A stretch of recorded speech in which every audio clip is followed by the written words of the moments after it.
Hello, friends. It's Kat from Meow Meow Kapow. This month's Animal Artist Collective theme was birds, and we've got some new friends joining us for this round. Head down to the doobly-doo to give them a warm welcome, as well as to find out more about the Animal Artist Collective, how you can participate yourself, and even where to vote on our next topic. I'll also have links to all the materials I used in this piece, along with where you can buy the original and to which charity I'll be donating half of the proceeds. The Schuylkill Center for Environmental Education is a super dope local charity that I always donate to. If you ever watched the show Cat Dog, then you may know why learning about the actual and real animal, the catbird, had me humming a very silly theme song for weeks on end. Eagle-eyed viewers may have noticed that the art I'm making is very definitely a griffin. To be clear, griffins are probably not real, but the catbird definitely is. I'm mostly painting these cute griffins because they essentially are a mashup of cats and birds together, and that gosh darn theme song infected my mind and refused to let me do anything serious with this art. Oh well, whimsy is more my speed anyway. Catbirds, the real animal, are called such because the wailing noise they make sounds a lot like a cat's meow. There's over a dozen different species of this classification of songbird, and that's pretty much it. Catbird is really just the designation given to several species of songbird that can make those kitty cat noises, and are otherwise just sort of lumped in with all songbirds. Kind of like how you may have a toothbrush, and while yours is a bamboo toothbrush, everyone else is just going to think of it as a plain old toothbrush, and only in passing remember that options like plastic or electric do give the whole group of tooth scrubbers a bit of technical variety. So let's talk about griffins instead, because while the internet has very little to say about the existence and purpose of catbirds, my imagination has quite a lot to say about griffins. As I'm sure you're well aware, given that they are a real creature and not at all mythical in any way, griffins are very protective of their young. Like all hatchlings, baby griffs are dependent upon their parents to partially digest their food for them until they are able to hunt on their own.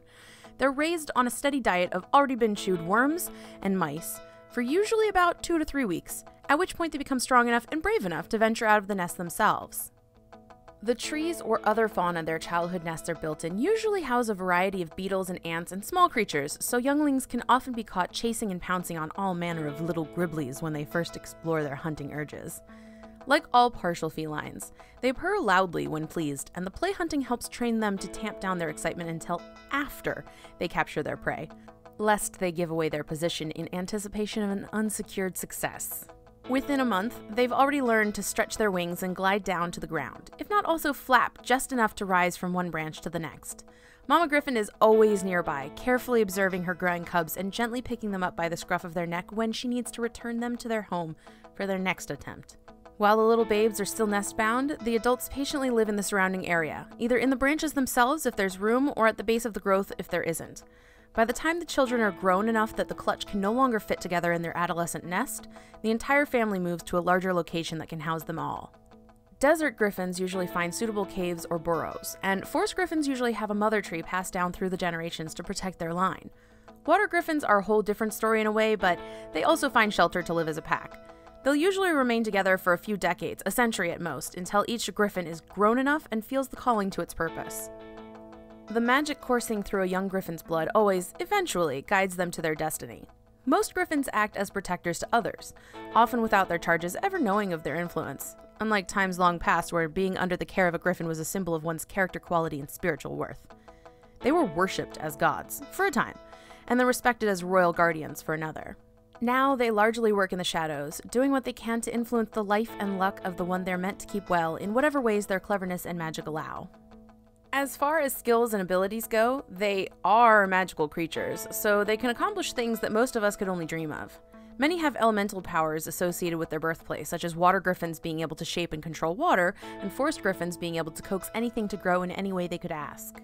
But there are other, more secret magics that not all are lucky enough to inherit. Also, for sure, they can all fly. That in of itself is pretty darn cool. While I was writing this, I realized that there are definitely different species of griffins, so the ones in this painting are forest griffins, hence their green coloration.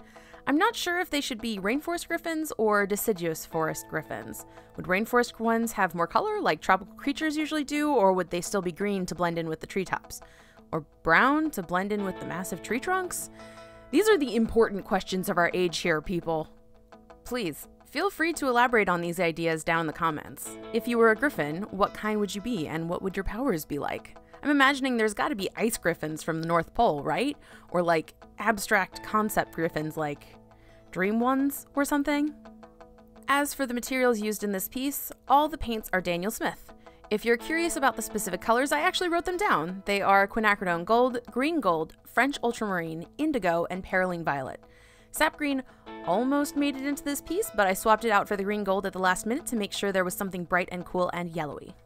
It doesn't get nearly enough use nowadays, but you'll find a link to the light box I used in the beginning of this video down in the doobly-doo as well. The original sketches I made while trying to figure out what I wanted to draw actually ended up being exactly what I wanted, and it's just easier to transfer an image you're already into rather than redrawing it from scratch.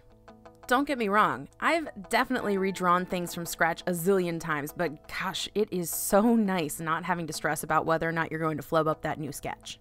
Plus, my lightbox is pretty dope.